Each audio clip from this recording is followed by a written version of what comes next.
জয়ন্তী অনুষ্ঠানটি পরিবেশন করেছিল, সুন্দরভাবে পরিবেশন করেছি। যেহেতু ছোট ছোট বাচ্চা, আমরা তাদের পজিটিভ দিকটা দেখবো, নেগেটিভ দিক দেখবো না। সমস্ত অভিভাবকদের জানাই যে আপনারা করজোড়ে হাততালি দিয়ে তাদেরকে উৎসাহিত করুন।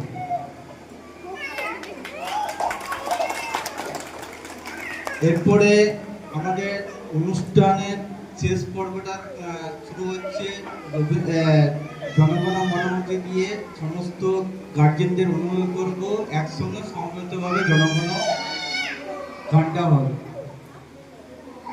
সমস্ত ছাত্রছাত্রী এবং অভিভাবকদের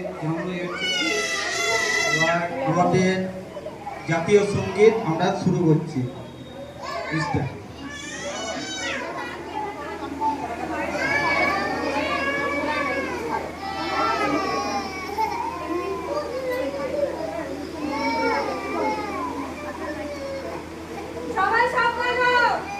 সমস্ত ছাত্রছাত্রী সাবধান হয়ে যাও।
Your head